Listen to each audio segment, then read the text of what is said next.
Hello Bite, I hope all of you are well and also your study is going very well. Last time what we were discussing about potential energy of a spring. हम spring की potential energy के बारे में पढ़ रहे थे. तो spring में जो पोटेंशियल एनर्जी होती है वो हम देखेंगे अब कि वो हम कैसे निकालते हैं. तो let us say here a box is attached to the spring at point A. हमने क्या किया, स्प्रिंग को थोड़ा सा स्ट्रेच कर दिया. ठीक है, इस पॉइंट तक हमने स्प्रिंग को स्ट्रेच कर दिया और ये हो गया हमारा पॉइंट बी. तो ये जो डिस्प्लेसमेंट हो गई ये हो गई एक्स. और हमने कल क्या देखा था कि जब भी हम किसी भी स्प्रिंग को कंप्रेस या स्ट्रेच करते हैं तो उसमें क्या प्रोड्यूस हो जाता है, एक रेस्टोरिंग फोर्स प्रोड्यूस हो जाता है. और वो रेस्टोरिंग फोर्स क्या करता है, वो रेस्टोरिंग फोर्स स्प्रिंग को वापस से उसकी पोजीशन पर लाना चाहता है. ठीक है, तो उस रेस्टोरिंग फोर्स का नेचर क्या होता है, रेस्टोरिंग फोर्स का नेचर होता है कि स्प्रिंग को वापस से उसके पोजीशन पर ले आए. तो ये हमने देखा था कि जो रेस्टोरिंग फोर्स था वो हमेशा क्या होता है, अपोजिट होता है किसके, डिस्प्लेसमेंट के, और प्रोपोर्शनल होता है. ठीक है, अगर डिस्प्लेसमेंट एक डायरेक्शन में है, अगर कंप्रेशन हो रहा है स्प्रिंग का तो रेस्टोरिंग फोर्स उसको स्ट्रेच करना चाहेगा, और अगर स्ट्रेच हो रहा है स्प्रिंग का तो रेस्टोरिंग फोर्स उसको कंप्रेस करना चाहता है. ठीक है, तो ये यहां से जब हमने देखा था तो हमारे पास क्या आया था, F equals to minus k x. इस फिगर से हमने क्या देखा था, ये हमें क्या बताता है, ये जो K है ये क्या है, हमारे पास स्प्रिंग कांस्टेंट है. ठीक है, और स्प्रिंग कांस्टेंट, जितना ज्यादा स्प्रिंग कांस्टेंट या जितना ज्यादा डिस्प्लेसमेंट उतना ज्यादा क्या होगा हमारे पास रेस्टोरिंग फोर्स. अगर हम यहाँ से स्प्रिंग कांस्टेंट को देखना चाहें तो ये क्या आ गया था हमारे पास, माइनस एफ बाय एक्स. और ये क्या था, slope of F versus x graph. F versus x graph का क्या था, ये स्लोप था. ठीक है, स्प्रिंग कांस्टेंट. अब स्प्रिंग कांस्टेंट अगर हमारे पास एक्स क्या हो जाए, 1 हो जाए, तो स्प्रिंग कांस्टेंट किसके बराबर हो गया, एफ के बराबर हो गया. तो न्यूमेरिकली ये एफ क्या है यहाँ पर, रेस्टोरिंग फोर्स. तो spring constant is numerically equal to the, spring constant is numerically equal to the restoring force generated या produced in the spring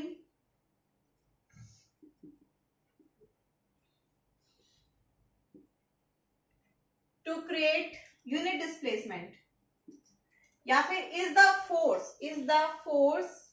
ये वाला लिख लो, is equal to the force required to produce unit displacement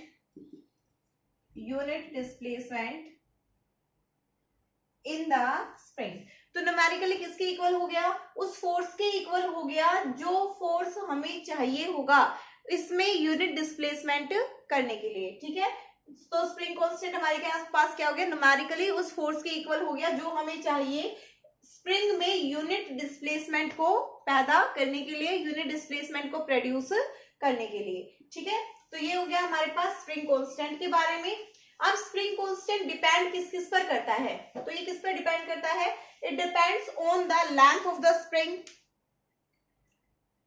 spring constant depends on the length of spring, nature of material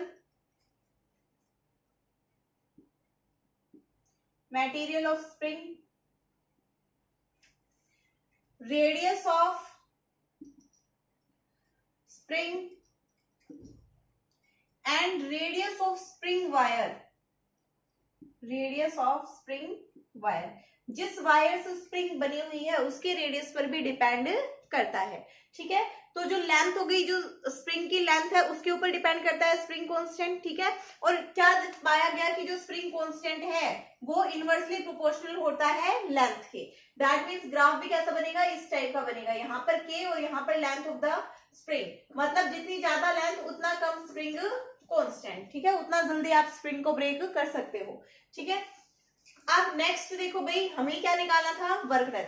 तो let us consider dW is the small amount of work done in displacing the spring through a small displacement dx. You have to write this statement and after that write the equation dw बराबर क्या आएगा हमारे पास f dot dx. f क्या था हमारे पास minus k x और in dot dx. Now हम क्या कर रहे हैं, फोर्स को जिस डायरेक्शन में लगा रहे हैं डिस्प्लेसमेंट भी उसी डायरेक्शन में हो रहा है, तो दोनों के बीच में एंगल कितना हो जाएगा 0. ये क्या आ जाएगा के एक्स डी एक्स. ठीक है. For total work done in displacing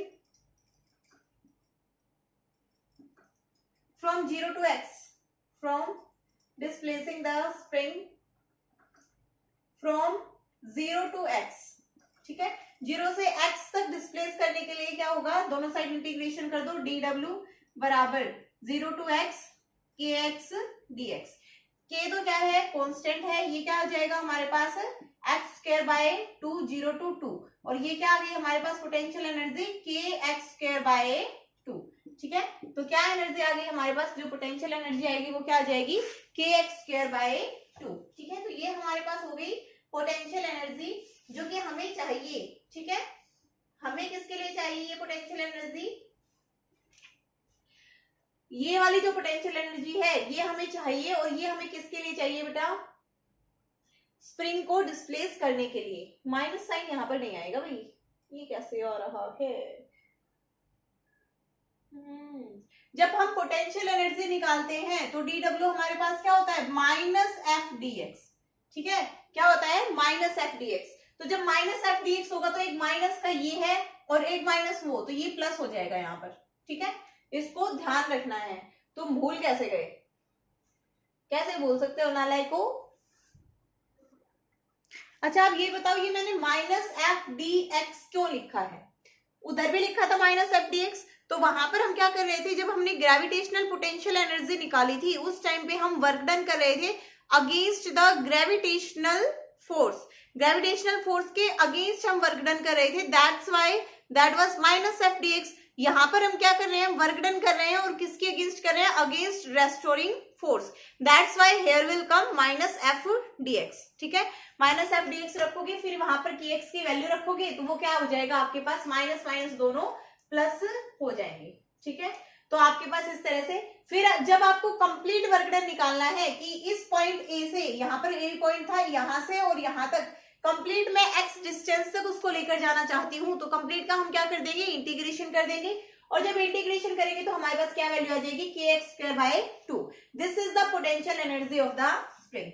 this work done is stored in the form of potential energy in the spring. ये जो वर्क डन है आपके पास, ये किसकी फॉर्म में स्टोर्ड रहता है स्प्रिंग में, पोटेंशियल एनर्जी की फॉर्म में ये आपके पास स्टोर्ड रहता है. ठीक है. तो अगर आपको अब ग्राफ बनाना हो पोटेंशियल एनर्जी और डिस्प्लेसमेंट के बीच में तो आप कैसे बनाएंगे, तो देखो भाई क्या आ रहा है हमारे पास, पोटेंशियल एनर्जी किसके बराबर आ रही है, एक साइड पोटेंशियल एनर्जी और दूसरी साइड स्क्वायर. तो y equals to x square का ग्राफ कैसा बनता है, इस तरह से बनता है ना. ठीक है. तो जब इस तरह से ग्राफ बनेगा तो यहाँ पर पोटेंशियल एनर्जी और यहाँ पर x, तो ये आपके पास बन जाएगा ग्राफ किसके बीच में, पोटेंशियल एनर्जी और डिस्प्लेसमेंट के बीच में. ठीक है. ग्राफ्स कैसे बनाते हैं ये आप लोगों को तो अच्छे से पता होना चाहिए. हमने जब ग्राफ वाली वीडियो करी थी उसमें ढंग से कर लिया था कि ग्राफ्स हम कैसे बनाते हैं.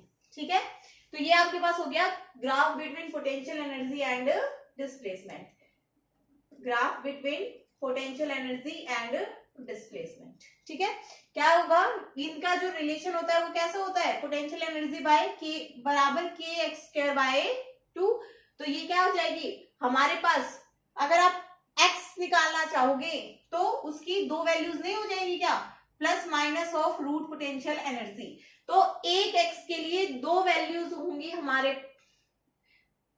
क्या बोल रही हूं मैं, एक y के लिए दो x की वैल्यू होंगी, एक प्लस में और एक होगी माइनस में. ठीक है. तो यहां से आपका पास जो ग्राफ बनेगा वो क्या बनेगा, पैराबोला बनेगा. और पैराबोला किसकी फॉर्म में बनेगा, जो एक्सिस है, जैसे y इक्वल्स टू के x square.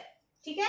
y equals to के एक्स स्क्वायर. तो y इक्वल्स टू के के एक्स स्क्वायर में जब हम ग्राफ बनाते हैं, अगर y की वैल्यू 0 पुट करोगे, 0 पे तो 0 ही आएगी, है ना, 0 पे तो 0 ही वैल्यू आएगी y की। तो देखो अगर यहाँ पर आप y की वैल्यू 1 पुट कर दो तो x की दो वैल्यूज हो जाएंगी प्लस माइनस 1।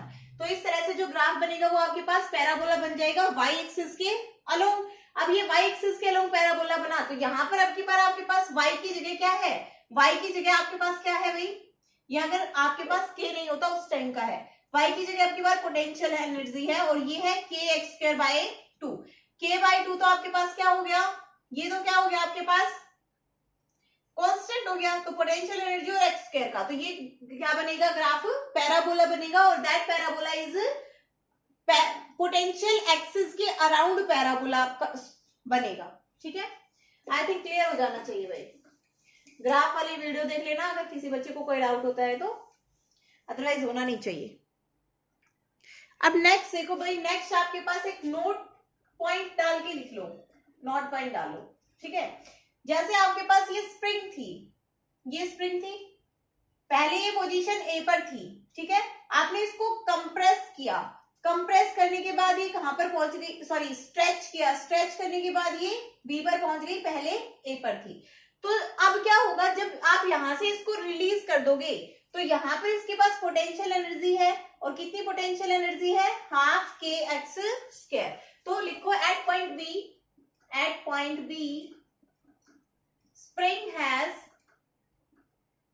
पोटेंशियल एनर्जी और कितनी है, हाफ के एक्स स्क्वायर। ठीक है, so when the spring is released, जब आप उसको रिलीज कर दोगे, when the spring is released then in coming to come to point A तक आने के लिए क्या करेगी spring acquires kinetic energy and it does not stop at A and goes to point C ठीक है, फिर अगेन फर्दर यहां पर पॉइंट सी पर पहुंच गई है। ठीक है, ये पॉइंट सी है, ये भी ए से उतनी ही दूरी पर है, ठीक है, जितना कि बी पर था। तो सी पॉइंट पर भी क्या होगी, वही सेम पोटेंशियल एनर्जी होगी, और कितनी होगी, हाफ के एक्स स्क्वायर। लेकिन जो वो है डिस्प्लेसमेंट, वो किधर है, माइनस एक्स डिस्प्लेसमेंट तक। ठीक है, सी कितने पर है, which is at minus x displacement from A. ठीक है, तो in this way the spring vibrates between A and C। इस वे में स्प्रिंग क्या करेगी, ए और सी के बीच में वाइब्रेट करना स्टार्ट कर देगी। आपने क्या किया, स्प्रिंग को स्ट्रेच किया। ठीक है, अब स्ट्रेच किया तो उसके पास क्या आ गई, जिस पॉइंट पर आप लेकर गए वहां पर उसके पास क्या आ गई, पोटेंशियल एनर्जी आ गई। कितनी पोटेंशियल एनर्जी आ गई, हाफ के एक्स स्क्वायर। जैसे आप उसको रिलीज करेंगे तो रिलीज करने पर जब वो ए तक जाएगी तो ए तक जाने में उसके पास काइनेटिक एनर्जी आ गई होगी। अब काइनेटिक एनर्जी आ गई है तो उसको रोकने के लिए कुछ ना कुछ फोर्स चाहिए, बट वहां पर कोई फोर्स नहीं लग रहा है। इवन रेस्टोरिंग फोर्स भी उसको इधर के साइड ही लेकर आना चाहता था। ठीक है, रेस्टोरिंग फोर्स उसको मेन पोजीशन पर लेकर आना चाहता था।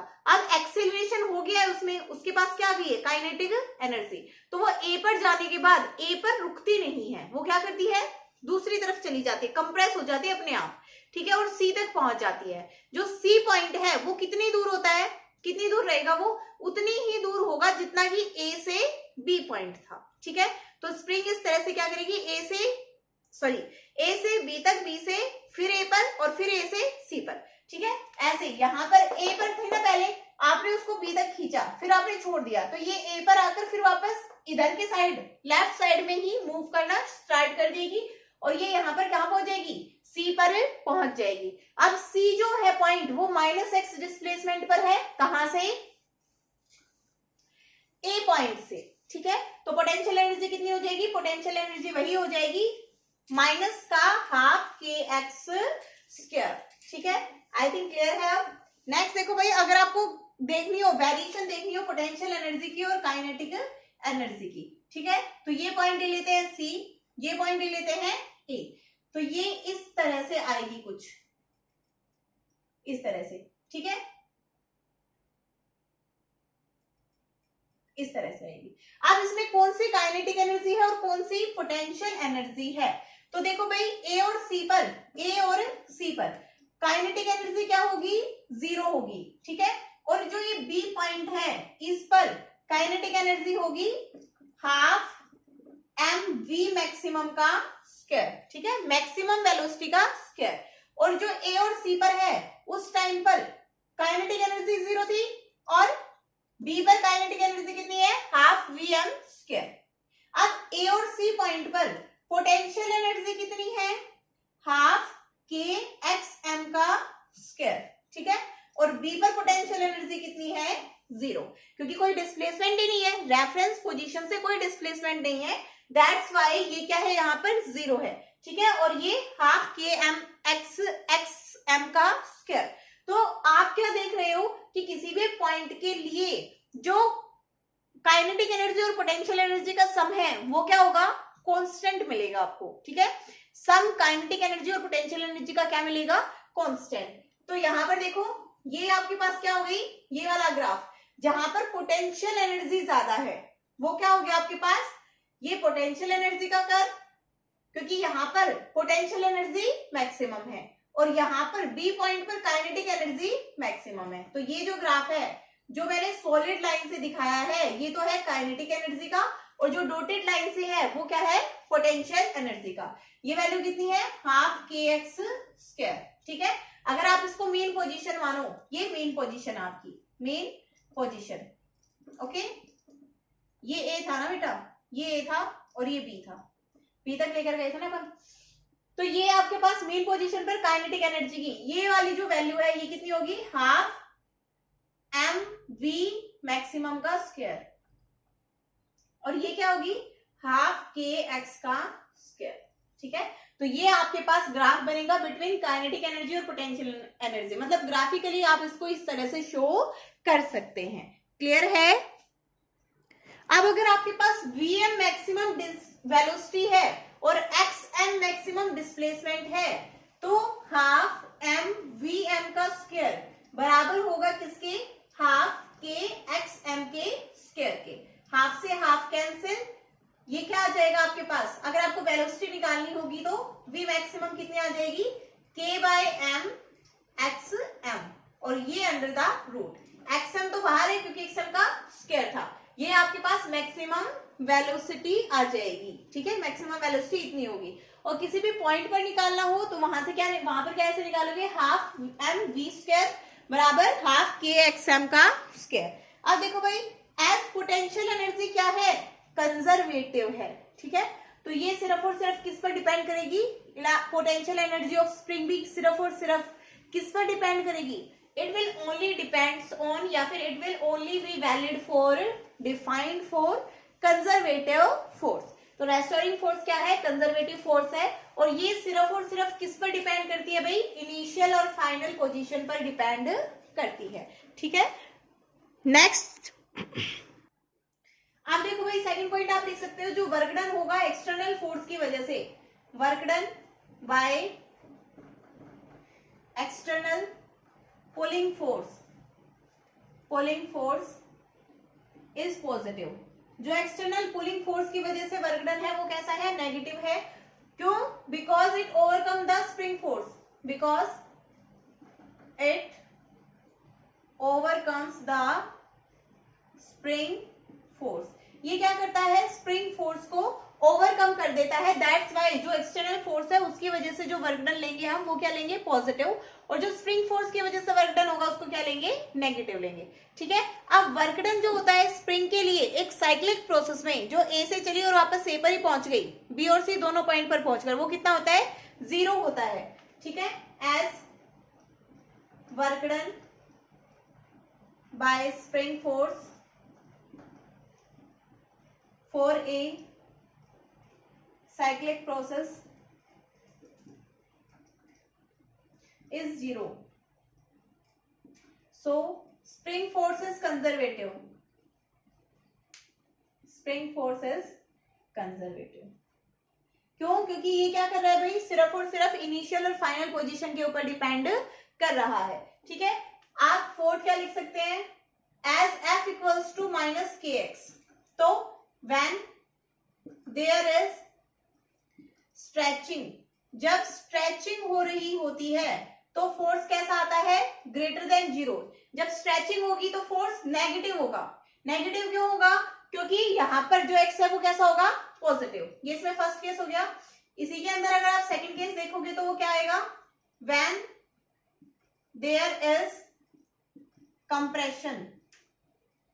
जब कंप्रेशन होगा उस टाइम पे क्या होगा, F equals to minus k x. तो यहां पर x माइनस का हो जाएगा तो f कैसा हो जाएगा, ग्रेटर देन जीरो। ठीक है, याद रहेगा, याद रहना चाहिए, ना होने का तो कोई सवाल ही नहीं पैदा होता। अब देखो, अगर आप f और x के बीच में ग्राफ बनाते हो तो एक्चुअली द ग्राफ कैसा बनता है भाई, ये f है और ये x है, तो इस टाइप का ग्राफ बनता है। ये f बराबर माइनस के एक्स। ठीक है, ये आपके पास क्या है, k है। ओके, आप ये एरिया अगर निकालोगे ग्राफ के अंडर का, जो ग्राफ के अंडर एरिया होता है, जो एरिया होता है एफ एक्स ग्राफ का, वो आपको देता है वर्क डन। ठीक है, एफ एक्स ग्राफ का एरिया क्या देता है, वर्क डन। ये भी लिख लेना, area of F versus x graph gives the work done. ठीक है, क्लियर है यहां तक? यहां तक कोई डाउट नहीं रहना चाहिए भाई। नेक्स्ट हमारे पास आता है mechanical energy and it's conservation. Mechanical energy and it's conservation. ठीक है,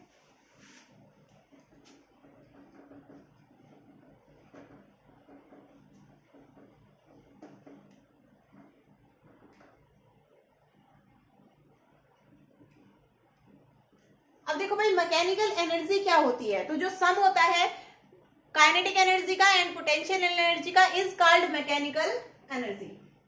total kinetic energy and potential energy is called mechanical energy. उसको आप क्या कहते हैं, मैकेनिकल एनर्जी कहते हैं। ठीक है, जो टोटल आपके पास काइनेटिक एनर्जी और पोटेंशियल एनर्जी होती है इसको हम क्या कहते हैं, मैकेनिकल एनर्जी। और इसको मैं ई से डिनोट कर रही हूं, तो ये क्या आ जाएगा, सम ऑफ काइनेटिक एनर्जी प्लस में पोटेंशियल एनर्जी। ठीक है, kinetic energy plus potential energy, ये आपके पास आ गया। अब हम लिखेंगे इसका कंजर्वेशन। तो देखो भाई, principal of conservation of mechanical energy, principal of conservation of mechanical energy. तो क्या होता है principal of conservation of mechanical energy, देखो अगर आपके पास कोई एक सिस्टम है, उसकी मैकेनिकल एनर्जी क्या रहेगी, कांस्टेंट रहेगी। कब तक कांस्टेंट रहेगी, जब तक जो फोर्सेस उस पर वर्क कर रहे हैं वो क्या रहे, कांस्टेंट रहे। ये कहता है आपके पास principle of conservation of mechanical energy. क्या कहता है, the mechanical energy of the system will remain conserved। वो क्या रहेगी आपके पास, कंजर्व्ड रहेगी। और कब तक कंजर्व्ड रहेगी, if the total forces acting on it या doing work on it, doing work on it are conservative. वो फोर्सेस क्या है, अगर कंजर्वेटिव हैं तो जो टोटल मैकेनिकल एनर्जी होगी सिस्टम की वो आपके पास क्या रहेगी, कांस्टेंट रहेगी। ये आपके पास क्या कहता है, कहलाता है, क्या कहता है, principal of conservation of mechanical energy. जिस तरह से हमने देखा था कि कोई एक ऑब्जेक्ट है वो कुछ हाइट पर है, जब वो हाइट पर है तो उसके पास कुछ पोटेंशियल एनर्जी है। अब जब वो बॉल है, वाटर है, वो हाइट पर है, उसके पास सिर्फ पोटेंशियल एनर्जी है, एट रेस्ट है, काइनेटिक एनर्जी नहीं है। जैसे आपने उसको उस पर थोड़ा बहुत फोर्स लगा दिया, ठीक है, और वो फोर्स लगाकर वो क्या हुआ, नीचे गिर गया, गिरने लगा, तो क्या हुआ, उसकी पोटेंशियल एनर्जी हर पॉइंट पर डिक्रीज होती जा रही है, बट काइनेटिक एनर्जी क्या होती जा रही है, इंक्रीज। क्यों? क्योंकि एक्सेलरेशन ड्यू टू ग्रेविटी की वजह से उसकी स्पीड बढ़ रही है। अब स्पीड हर सेकंड के साथ बढ़ रही है 9.8 मीटर पर सेकंड। तो वो क्या हो गया आपके पास, उसकी जो पोटेंशियल एनर्जी थी वो किसमें कन्वर्ट हो जाती है, बताओ, मैकेनिकल एनर्जी को तो कांस्टेंट ही रहती है, जो पोटेंशियल एनर्जी है वो किसमें कन्वर्ट हो गई, वो कन्वर्ट हो गई आपके पास काइनेटिक एनर्जी में। ठीक है, तो जो सम होता है पोटेंशियल एनर्जी का और काइनेटिक एनर्जी का, वो क्या रहता है भाई, कांस्टेंट रहता है। ठीक है, अब देखो भाई प्रूफ देख लो। Let us consider, write down, let us consider a body goes a small under a small displacement delta x, small displacement delta x due to a conservative force acting on it। क्योंकि जो principal था, जो conservation of mechanical energy का, उसमें क्या लिखा हुआ था कि फोर्सेस कैसे होने चाहिए, कंजर्वेटिव फोर्स होने चाहिए। तो हमने क्या किया, एक सिस्टम पर कैसा फोर्स लगा दिया, कंजर्वेटिव फोर्स लगा दिया। तो जैसे ही हमने कंजर्वेटिव फोर्स लगाया तो जो आपके पास डिस्प्लेसमेंट हुआ वो कितना हुआ, डेल्टा एक्स, ये हमने मान लिया। तो आपके पास चेंज इन काइनेटिक एनर्जी क्या हो जाएगा, चेंज इन काइनेटिक एनर्जी कितना हो जाएगा, डीडब्ल्यू, डीडब्ल्यू होता है ना, तो वो क्या आ जाएगा आपके पास, F into delta x, F dot delta x हो जाएगा। एफ क्या है यहाँ पर, कंजर्वेटिव फोर्स, ठीक है, जो कंजर्वेटिव फोर्स है वो है। ओके, नेक्स्ट आपके पास change in potential energy, change in potential energy. तो as the force is conservative, as the force is conservative, जब फोर्स कंजर्वेटिव है तो पोटेंशियल एनर्जी डिफाइन होगी। ठीक है, पोटेंशियल एनर्जी डिफाइन होगी इसी वजह से, क्योंकि नॉन कंजर्वेटिव फोर्सेस के लिए पोटेंशियल एनर्जी डिफाइन नहीं होती। इसीलिए जो principal of conservation of mechanical energy है उसमें हमने इस बात को गौर से लिखा है कि forces must be conservative, forces क्या रहनी चाहिए, कंजर्वेटिव रहनी चाहिए। तो वो क्या हो जाएगा, डी डब्ल्यू बराबर minus F x D x, ठीक है, डेल्टा एक्स, यही होता है इसमें भी एफ एक्स कर लो। ओके, जो फोर्स है वो कैसा है, कंजर्वेटिव है, सिर्फ और सिर्फ किस पर डिपेंड कर रहा है, इनिशियल एंड फाइनल पोजीशन पर। ठीक है, तो आप फर्स्ट एंड सेकंड से आप क्या निकाल दो यहां से, फर्स्ट और सेकंड से।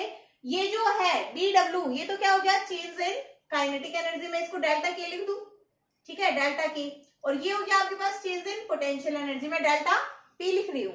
First and second, adding first and second, adding first and second, we get, क्या मिलेगा भाई हमें, फर्स्ट और सेकंड को ऐड कर दो, delta K plus delta V, V potential energy को वी से डिनोट करते हैं, बराबर जीरो, क्योंकि ये वाली टर्म प्लस की, ये वाली टर्म माइनस की, राइट साइड में क्या आ गया, zero. Hence proved, hence proved कहां से हो गया, हैंस प्रूव्ड कर दिया है नालायक को। अभी तो हमें क्या करना है, जब इनमें चेंज है, ये चेंज अगर आपके पास चेंज जो है उसमें क्या हो रहा है भाई, डेरिवेटिव है, डेरिवेटिव में क्या आ रहा है, जीरो, तो आप ऐसा लिख सकते हो डेल्टा के प्लस वी बराबर जीरो। और अगर किसी का भी डेरिवेटिव जीरो है तो वो टर्म क्या होनी चाहिए, कांस्टेंट होनी चाहिए। जब आपने डेरिवेटिव्स पढ़े उस टाइम पे ये देखा था कि डेरिवेटिव सिर्फ किसका जीरो होता है, कांस्टेंट्स का जीरो होता है। और यहाँ पर अगर डेरिवेटिव जीरो है, किसी भी चीज में चेंज जीरो है, तो मतलब वो क्या है, वो चीज क्या है, कांस्टेंट है। तो हैंस प्रूव्ड, हैंस प्रूव्ड, ठीक है। तो ये क्या हो गया आपके पास, जो टोटल सम हो गया वो क्या हो गया, मैकेनिकल एनर्जी क्या हो गई, कांस्टेंट हो गई। ठीक है, बस कंडीशन क्या है, तो forces must be conservative forces. आप कुछ एक दो पॉइंट्स लिख लो भाई, लिखो। First point, the mechanical energy can be only kinetic energy और पोटेंशियल एनर्जी। ठीक है, mechanical energy can be only kinetic energy और पोटेंशियल एनर्जी। मतलब सिंपली सिर्फ काइनेटिक एनर्जी भी हो सकती है और पोटेंशियल एनर्जी भी हो सकती है। अगर इन केस देखो, इन केस k इक्वल्स टू 0 तो E किसके बराबर हो जाएगी, सिर्फ पोटेंशियल एनर्जी के बराबर हो जाएगी। और V इक्वल्स टू 0 तो E किसके बराबर हो जाएगा, काइनेटिक एनर्जी के बराबर हो जाएगा। ठीक है, तो दोनों क्लियर हो गए आपके पास। मैकेनिकल एनर्जी कब सिर्फ V के बराबर होगी, जब काइनेटिक एनर्जी 0 हो, और कब सिर्फ K के बराबर होगी, जब V इक्वल्स टू 0 हो। दूसरा क्या लिखो, mechanical energy depends on frame of reference. मतलब आप एक फ्रेम में देखोगे तो हो सकता है कि सब्सटेंस के पास कुछ मैकेनिकल एनर्जी हो और दूसरे फ्रेम में मैकेनिकल एनर्जी ना हो।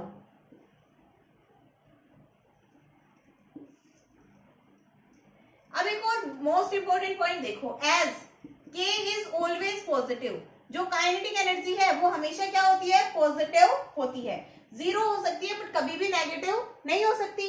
तो जैसे कि K हमेशा पॉजिटिव रहेगा तो E माइनस V बराबर K, और ये किसके बराबर होना चाहिए, पॉजिटिव।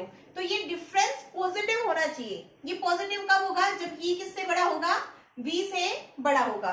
तो जो मैकेनिकल एनर्जी है वो क्या होनी चाहिए, energy must be greater than potential energy, must be greater than potential energy. Mechanical energy आपके पास ग्रेटर होनी चाहिए देन पोटेंशियल एनर्जी से। ठीक है, तो आप देखो भाई इलस्ट्रेशंस में देख लो, आपके पास अभी अभी हमने स्प्रिंग वाला केस पढ़ा था, तो स्प्रिंग में भी हमने देखा था कि टोटल मैकेनिकल एनर्जी क्या थी, कांस्टेंट थी। सिस्टम की टोटल मैकेनिकल एनर्जी कांस्टेंट थी। अब एक बॉल ले लो, आप बॉल को ऊपर फेंको, यहाँ पर उसकी पोटेंशियल एनर्जी कितनी है, 0 है। आपने इसको ऊपर फेंक दिया, इस हाइट पर पहुंच गई, ये इस हाइट पर पहुंच गई h पर, तो इसकी पोटेंशियल एनर्जी कितनी हो गई, mgh। अब पोटेंशियल एनर्जी mgh हो गई, तो जैसे ये नीचे आने लगेगी, यहाँ पर आने के बाद इसकी काइनेटिक एनर्जी कितनी हो जाएगी, हाफ mv²। इस पॉइंट पर कुछ पोटेंशियल एनर्जी कम होगी mgh', बट यहाँ पर हाफ mv' का स्क्वायर, इतनी पोटेंशियल एनर्जी इसके पास आ चुकी होगी, सॉरी काइनेटिक एनर्जी। तो जैसे ये नीचे आने लगी तो इसके पास क्या हुआ भाई, पोटेंशियल एनर्जी तो डिक्रीज होने लगी, लेकिन काइनेटिक एनर्जी क्या होने लगी, इसकी इंक्रीज होने लग गई। क्यों भाई, देखो हम क्या कर सकते हैं, सिर्फ और सिर्फ चीजों को, एनर्जी को एक फॉर्म से दूसरी फॉर्म में ट्रांसफर कर सकते हैं, बट कभी भी उसको हम डिस्ट्रॉय नहीं कर सकते हैं। ठीक है, तो यहाँ पर जो पोटेंशियल एनर्जी है अगर वो कम हो रही है तो वो कन्वर्ट किस में हो रही है, किस में कन्वर्ट हो रही है, काइनेटिक एनर्जी में वो कन्वर्ट हो रही है। इसी तरह स्प्रिंग वाले केस में हमने देखा था कि यहाँ पर अगर स्प्रिंग है, इस तरह से स्प्रिंग क्या कर रही है, एक्सटेंड हो रही है और कंप्रेस हो रही है, तो यहाँ पर गई तब पोटेंशियल एनर्जी मैक्सिमम, यहाँ पर काइनेटिक एनर्जी मैक्सिमम, और यहाँ पर फिर से पोटेंशियल एनर्जी मैक्सिमम। ठीक है, यहाँ पर बीच में उन दोनों का सम क्या है, कांस्टेंट। इस जगह पर भी काइनेटिक एनर्जी मैक्सिमम है, लेकिन ये मैक्सिमम वैल्यू किसके बराबर है, पोटेंशियल एनर्जी के बराबर है। तो जो सम है आपके पास, सॉरी इस जगह पर काइनेटिक एनर्जी वैसे मैक्सिमम है, लेकिन ये वाली वैल्यू इस पोटेंशियल एनर्जी के बराबर है, मैक्सिमम पोटेंशियल एनर्जी के। ठीक है, और इस पॉइंट के लिए, डेफिनेट पॉइंट के लिए तो पोटेंशियल एनर्जी 0 है। ठीक है, अदरवाइज 2ke हो जाता ना, यहाँ पर 2ke या 2pe, तो यहाँ पर ऐसा क्यों नहीं है, क्योंकि यहाँ पर पर्टिकुलर जो पोटेंशियल एनर्जी है वो कितनी है, 0 है। ठीक है, अगर इसी तरह आप कोई स्लोप ले लो इस तरह से, ठीक है, यहाँ पर आपने बॉल गिराई, यहाँ पर mgh है इसकी पोटेंशियल एनर्जी, यहाँ आएगी तो क्या होगी, काइनेटिक एनर्जी मैक्सिमम हो चुकी होगी, ऊपर जाएगी तो फिर से mgh, पोटेंशियल एनर्जी मैक्सिमम हो गई, लेकिन काइनेटिक एनर्जी क्या हो गई, 0। ऊपर की तरफ जाएगी तो डिक्रीज होती जाएगी due to acceleration of gravity. यहाँ पर नीचे की तरफ आ रही है तो काइनेटिक एनर्जी इंक्रीज हो रही है, बट पोटेंशियल एनर्जी डिक्रीज हो रही है। I think now this must be clear to you. अब जो नेक्स्ट हम करेंगे वो करेंगे कोलिजन्स के बारे में पढ़ेंगे।